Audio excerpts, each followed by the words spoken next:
If you're reading this, it probably means you're looking for answers. Or maybe you're just nosy. Doesn't matter. I'm not the kind of girl who usually tells her story. Not the real one, at least. But sometimes you reach a point where hiding is no longer an option. You reach a point where what's buried inside your chest feels like it might tear you apart, unless you let a little of it out. So here I am. My name is Ella, and I'm the girl everyone thinks they know. The girl who always comes home with a smile.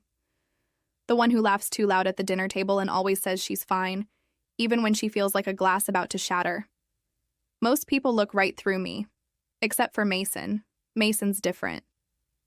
He's the only one who ever truly saw me, even before we were family, before our lives got tangled in ways we never expected.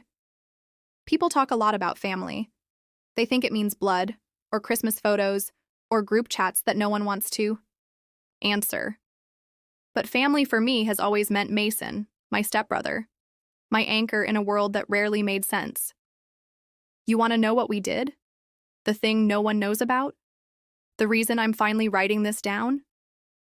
We made a pact.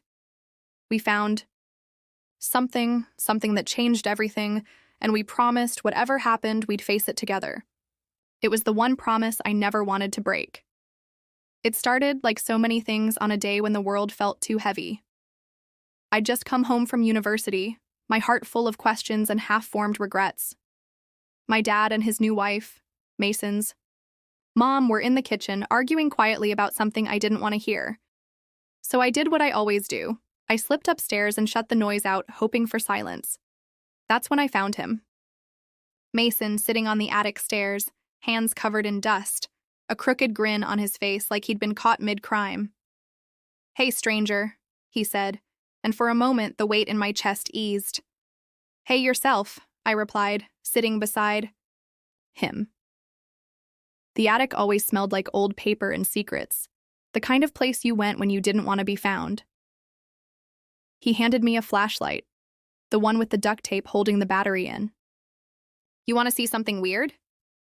A thrill ran through me. Mason's weird usually meant fun, sometimes trouble, and always something only the two of us could understand. We crept into the attic, careful not to disturb the cobwebs that hung like curtains in the slanted light. It felt like stepping out of time. Cardboard boxes towered against the walls, each one a tiny graveyard of memories, photos, letters, things left behind. But Mason was crouched over something different. A wooden trunk, its lock rusted, initials carved into the lid. HM. "I found it behind the old dresser," he whispered, as if the house itself might be listening. "Think it's haunted?" "Only one way to find out," I said, half joking. But my pulse quickened. He handed me the key, a tarnished thing he'd pried, from a jar of buttons. The lock clicked, and for a second the world stood still. Inside the trunk, beneath layers of yellowed newspapers, lay a jumble of oddities. A cracked locket, an old diary with a faded ribbon, a child's toy horse, and, tucked at the bottom, a bundle of letters tied with blue string. Mason held up the diary. "You read?" he said, nudging it toward me. I hesitated, then opened it. The handwriting was delicate, looping, Hope Martin, dated over 50 years ago. At first, it was only small things, notes about the weather, memories of childhood summers. But then, scattered between the lines, were hints, little warnings about secrets in the house, something hidden away for those who are lost but brave enough to look. Goosebumps crawled over my arms. "Do you think she meant us?" I whispered, my voice barely louder than a breath. Mason's eyes glimmered with mischief. "If she did, we can't let her down, right?" We spent hours piecing through the letters. Each one was stranger than the last. Half-codes, childish riddles, maps of the house with rooms crossed out, and arrows pointing to the truth. It felt like a game built just for us, a mystery that belonged to nobody else. For the first time in months, I felt alive. We made the pact that night, sitting cross-legged on the attic floor, light from the single bulb turning everything gold and secret. "We tell no one," Mason said. "Not Dad, not your mom, not anyone. If we find out what happened here, if we solve this, we keep it ours. Deal, I whispered, and I meant it. More than I'd meant anything in years. We shook on it, grinning like kids at Christmas. In that moment, I wasn't the invisible girl anymore. I was half of a team. Brave, reckless, a little bit scared, and ready for whatever the house wanted to throw at us. That summer, everything changed. The world shrank down to the two of us. Whispered plans after midnight, coded notes in the margins of my sketchbook, glances across crowded rooms that said, "Did you see that too?" We moved in our own secret orbit, untouched by everything else.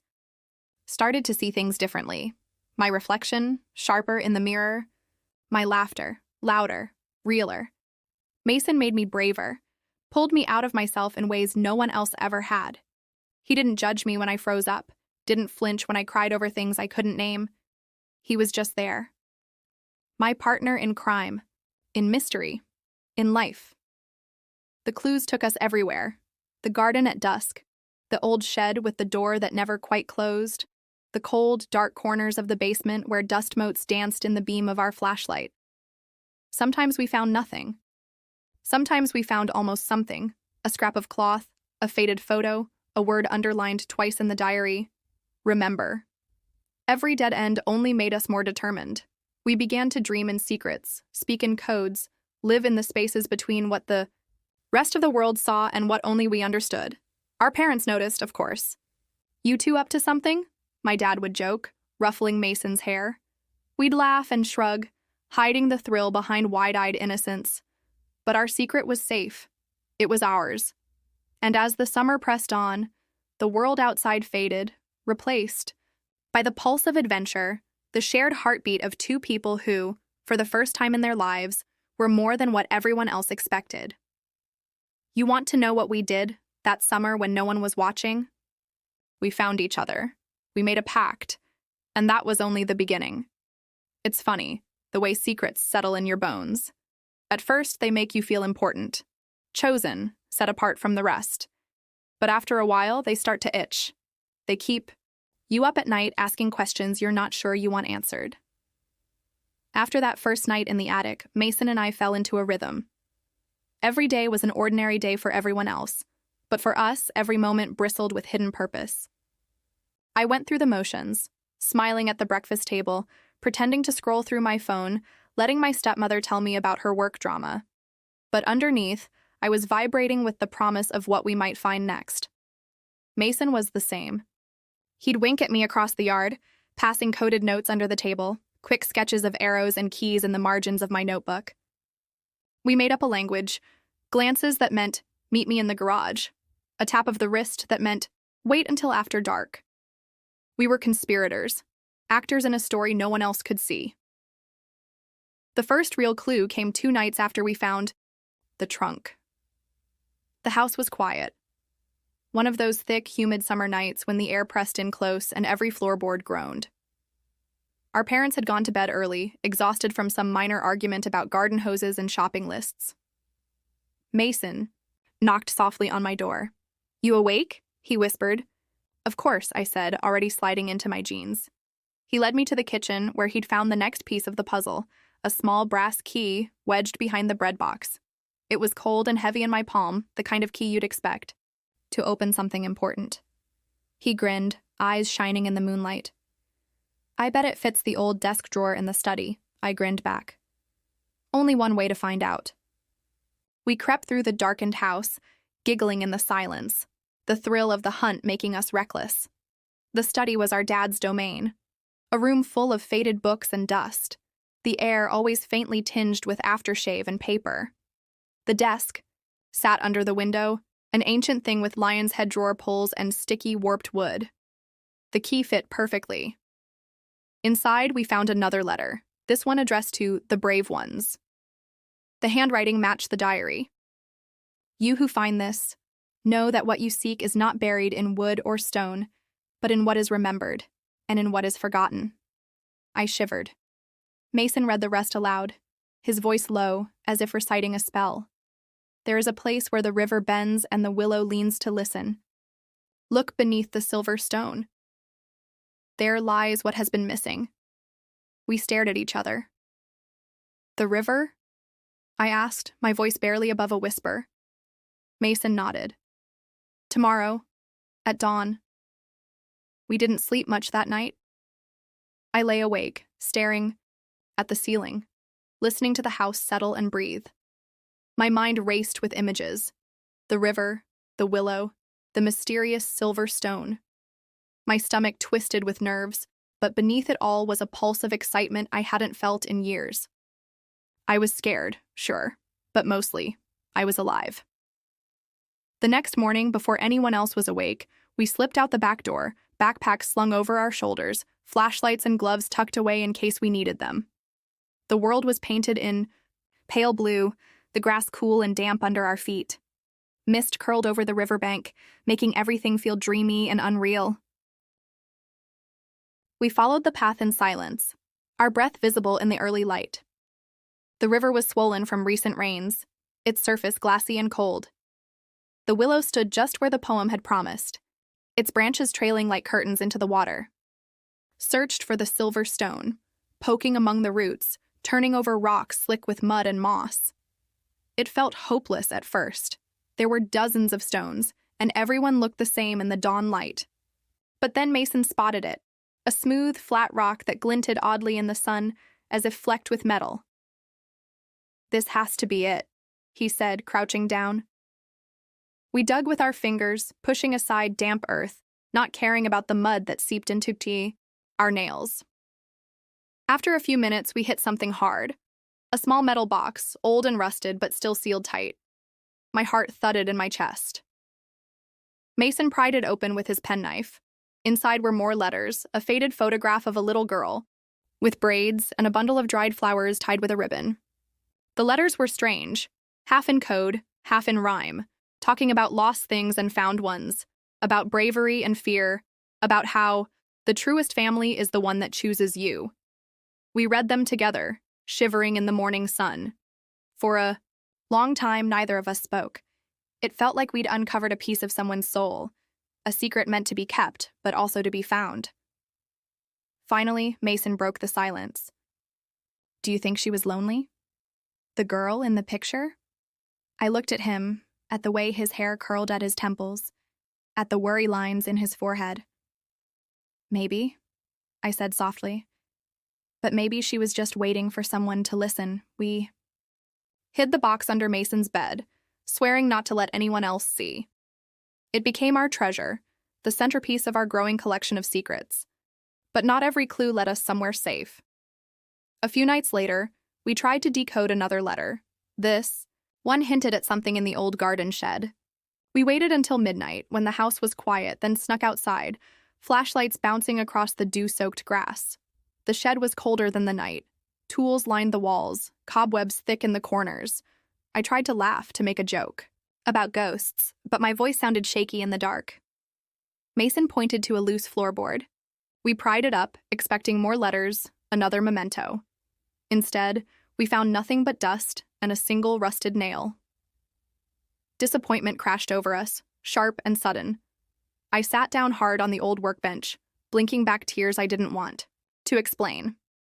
Mason sat beside me, elbows on his knees. For a moment, neither of us spoke. "You think we're crazy?" I asked finally, staring at my muddy shoes. "Not crazy," he said quietly.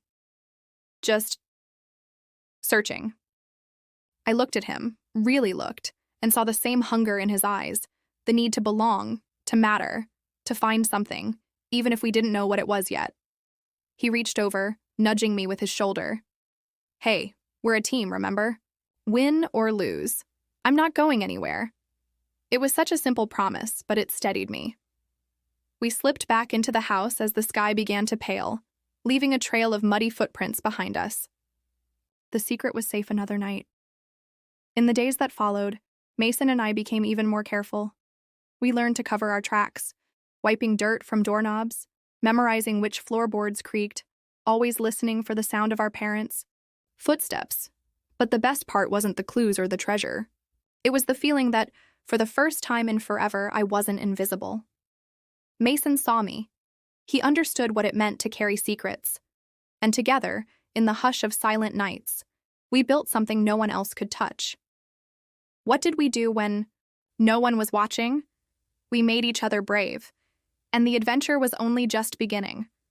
I used to believe that shadows lived only at night, slipping behind doors and under beds, vanishing with the dawn. But I was wrong. Some shadows cling to you in the daylight, whispering from the past, waiting for the moment you finally pay attention. That week, the air in our house felt heavy, charged, like the moments before a summer storm. Maybe our secret was seeping out, a quiet tension rippling through the walls. Or maybe Mason and I were just changing, our worlds shrinking down to the boundaries of our adventure. I caught our parents watching us sometimes, exchanging those wordless glances only adults know how to share. "Have you noticed those two lately?" my stepmother asked one afternoon as I passed by the open kitchen door. "They're always close," Dad answered, his tone unreadable. "I guess that's a good thing." I pressed myself against the wall, holding my breath, and waited for more, but they let it drop. Just another small thing to store away, another secret within a secret. The next clue came on a sweltering Thursday, when the sun baked the roof tiles and the attic felt more like a sauna than a hiding place. I almost skipped our usual meeting, my head aching, my body heavy with the kind of exhaustion that comes from being too full of questions. But Mason was already waiting, legs swinging over the top step, a faded envelope in his hand. "Look what I found," he whispered, grinning like a kid with a stolen cookie.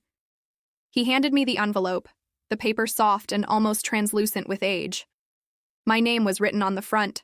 Not Ella, not Eleanor, just L, the way only Mason ever called me.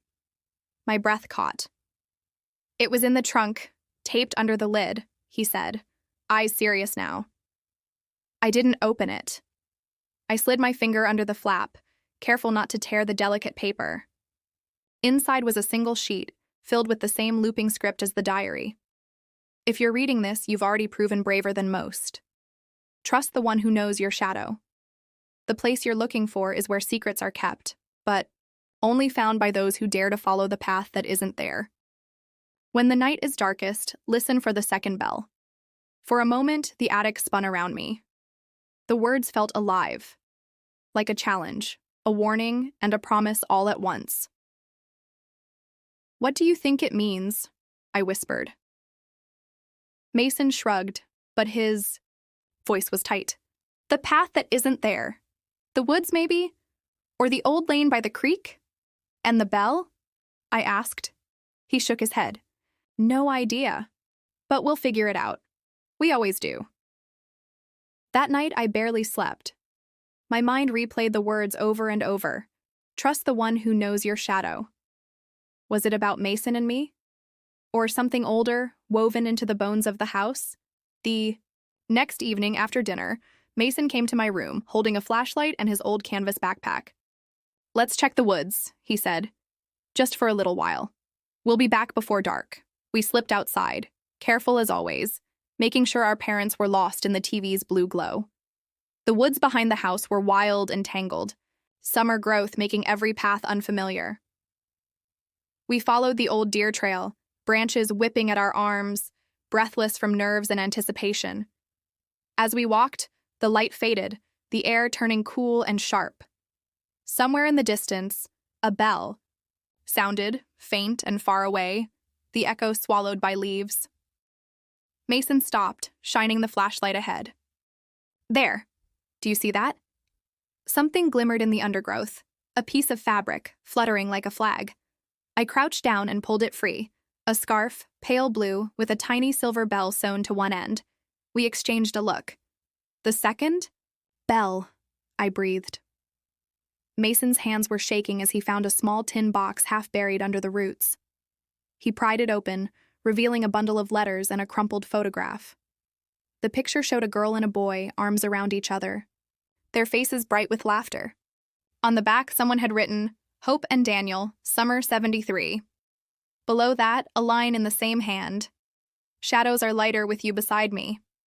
We read the letters together, sitting cross-legged in the dirt, flashlight balanced between us. They told a story of friendship, of secrets kept and promises made, of running away at midnight and daring to dream in a world that wasn't always kind. I felt a strange ache in my chest, a kind of longing that had nothing to do with the past and everything to do with Mason sitting next to me shoulder to shoulder, our shadows tangled together in the darkness. "Do you think they ever told anyone?" I asked softly. Mason shook his head. "I think maybe they couldn't.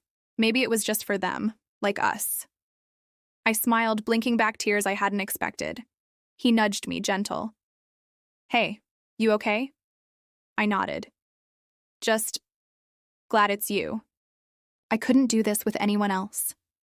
He looked at me for a long moment. "Me neither, Elle. Not ever." We sat in silence, letting the woods settle around us, the cicadas singing their wild, relentless song. But the spell broke when a branch snapped nearby. We froze, hearts pounding, the thrill turning sharp and cold. "Who's there?" Mason called, voice steady but low. No answer. Just the wind, maybe, or a deer. But we didn't wait to find out. We gathered our things and slipped back through, the trees moving fast and quiet, the shadows chasing at our heels. Back in my room, I couldn't stop shaking. Mason sat on the edge of the bed, staring at the photograph, lost in thought. "We have to be careful," he said finally. "If anyone finds out about any of this, they won't," I cut in, my voice firmer than I felt. "This is ours. Just ours." He smiled, tired but real. "Swear it?" "Swear it." He stood to leave, pausing at the door. "Get some sleep, Elle. Tomorrow's another day." But I couldn't sleep. I kept hearing the bell, kept seeing the faces in the photograph, the words looping in my mind. "Shadows are lighter with you beside me." The next day was a blur of normality. Chores, small talk, pretending everything was fine. But Mason and I moved through it like ghosts, our minds still in the woods, still clutching the secrets we'd uncovered. That afternoon, the tension in the house peaked. My stepmother found mud on the laundry room floor, muttered about kids and their shoes. Dad asked if we'd seen his missing flashlight. We lied, smooth and easy, years of practice. But the weight of it all pressed down. The secret wasn't just fun anymore. It was heavy, alive, pulling us together even as it threatened to pull us apart. That night, as I lay in bed, I realized something. The secret didn't belong to the past anymore. It belonged to us, woven into every glance and whispered word. We weren't just searching for clues in old letters. We were searching for ourselves, for the kind of courage you only find when you know you're not alone. And in the darkness, as the house creaked and settled, I promised myself that whatever shadows waited for us, we'd face them together. Because what we'd found was bigger than any mystery. We'd found each other. And that would have to be enough. Sometimes it feels like the whole world is watching, even when you know you're alone. Maybe that's what secrets do. Make every shadow feel like a pair of eyes, every sound like a question you can't answer. Or maybe it was just the way things had changed between Mason and me. The closer we got to the truth, the more it felt like something might break. For days, the air in our house felt tense. Every conversation clipped, our parents glancing our way as if waiting for us to confess. We spoke less and less around them. Retreating to our rooms, our texts reduced to single words and quick emojis. Meet? Now? Wait. But the secret still pulled at us.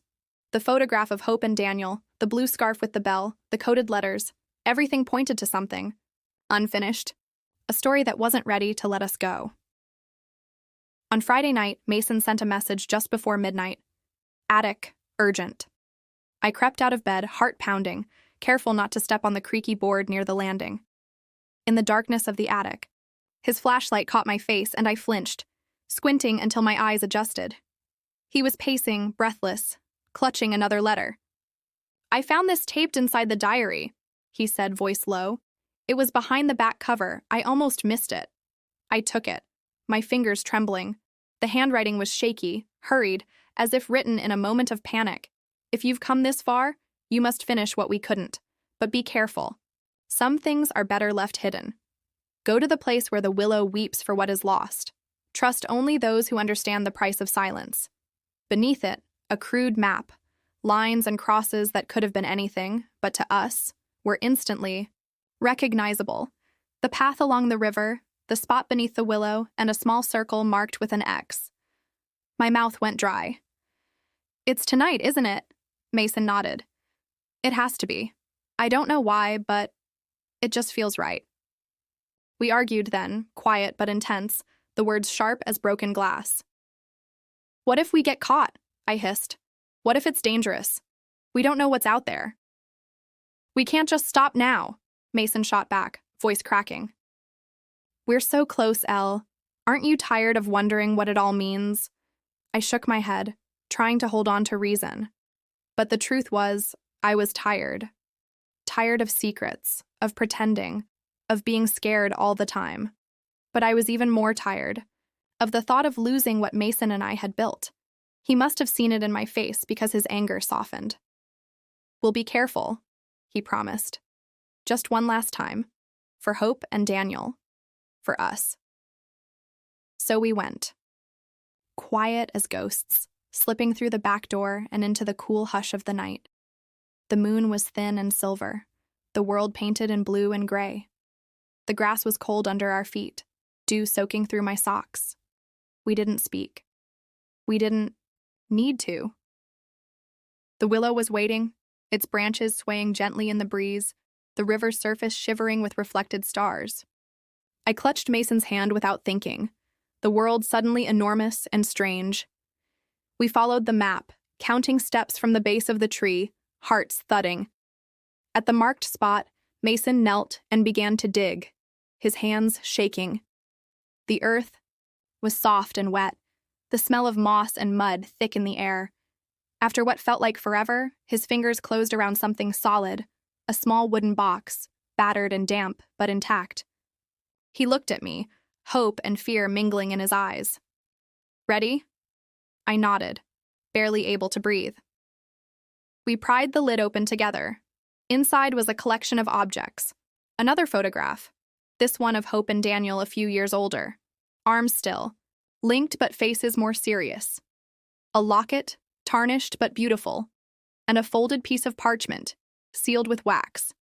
I broke the seal with trembling hands. The letter inside was longer, written in a rushed but elegant scrawl. "If you found this, you know what it means to carry the weight of silence. You know what it's like to be invisible, to wonder if anyone will ever understand. We never told our secret, not to anyone. Not because we were afraid, but because it was ours, and no one else would ever see it the way we did. If you read this, promise to keep it safe. Let it bind you, not break you. Let it remind you that you are never truly alone, even in the darkest night." Tears pricked my eyes. I wanted to speak, but nothing came. Mason sat back on his heels, exhausted, staring at the box as if it might vanish if he blinked. "We did it," he said finally, voice raw. "We actually did it." I nodded, wiping my eyes. "But what now?" He didn't answer. Maybe there was no answer. Maybe that was the point. We sat together in silence, the river murmuring at our backs, the box of secrets between us. The world felt different, quieter and louder all at once, as if the night itself was holding its breath. Suddenly, a light flashed from the direction of the house, a flashlight, bobbing between the trees.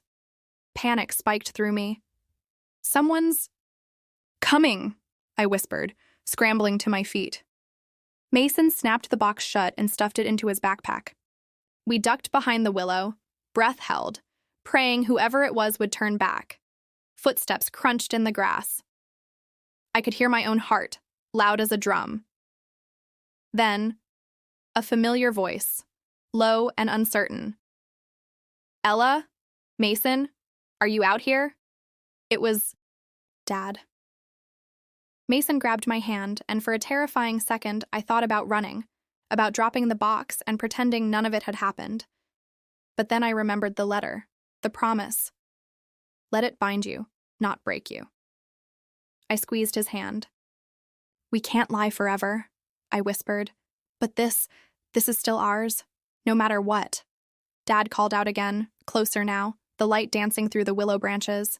We stepped out together, side by side, the box hidden but our faces open. Dad blinked, relief flooding his features, then confusion. What are you two doing out here? It's the middle of the night. Mason shrugged, the old mischief in his smile. Just couldn't sleep. Needed some air. Dad frowned but let it go. Come inside. It's late. We walked back to the house in silence, our secret safe for one more night. But I could feel the story shifting, the boundaries between what was hidden and what was seen, between who we were and who we might become. In the darkness of my room, I turned the locket over in my hands, feeling its weight. Mason knocked softly on my door, and for a moment, we just looked at each other, the words unspoken but understood. We're almost there, he whispered. Don't give up on me now. I shook my head, a smile breaking through my fear. Never. We went to bed, hearts racing, the thrill of discovery tangled with dread of what might come next. Whatever happened, we'd reached our breaking point, and somehow we hadn't broken. Instead, we'd found something worth keeping. Each other. There's a moment, right before the sun rises, when the world holds its breath. The night is still, thick around you, but the promise of light is already there, a faint line on the horizon. That's where Mason and I found ourselves, caught between what we'd discovered and what we could never truly explain. We barely slept after that night. By the river, every sound in the house felt sharper, every creak a warning. I hid the locket and the parchment under the loose floorboard in my room, checking it a dozen times before dawn. Mason texted at mir drei Uhr morgens. Still awake? Yeah. You? Couldn't. Sleep if I tried. It's weird, right? It's everything. We didn't talk about what might happen if Dad or my stepmother found out. We didn't talk about the fear that hummed between us either. Instead, we clung to the story we'd found, a secret history that felt like it had been waiting for us. The next day, the world kept moving, as if nothing had happened. Dad mowed the lawn. My stepmother worked in the kitchen, humming tunelessly, to herself. Only Mason and I seemed changed, our eyes darting to each other over breakfast, every inside joke a silent reminder of the night before. But secrets aren't meant to stay hidden forever. That afternoon, the doorbell rang. Once, twice, then a third time, urgent and insistent. I peeked through the curtain and felt my stomach drop.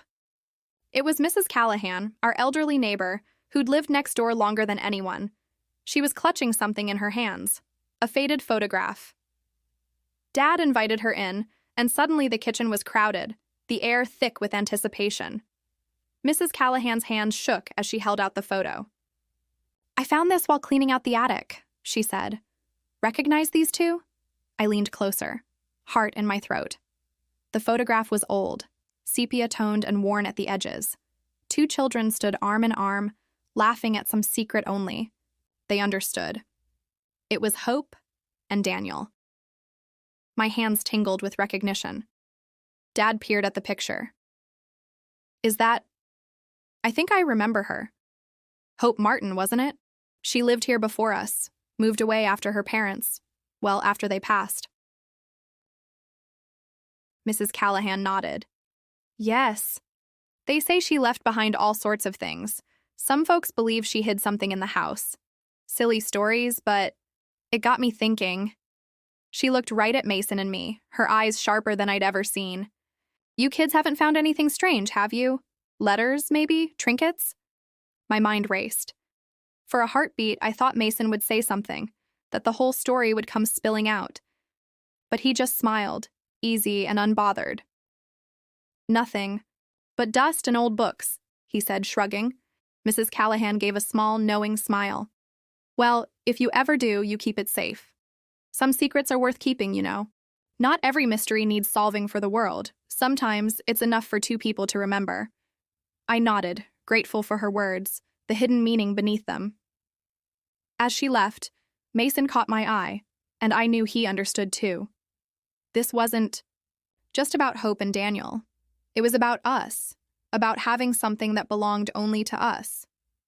The days that followed passed in a blur. Our parents grew less suspicious as summer wore on, distracted by their own routines and worries. But Mason, and I couldn't let go of the mystery. Every free moment, we pored over the box from the willow, reading the letters again and again, tracing the story of Hope and Daniel with our fingers. Some of the letters were ordinary, fragments of childhood, notes about hidden treasures in the cow, garden or games played in the attic. Others were heavier, laced with longing and sadness. But what struck us most was how fiercely Hope and Daniel had clung to each other. Their words were full of promises. We'll never tell.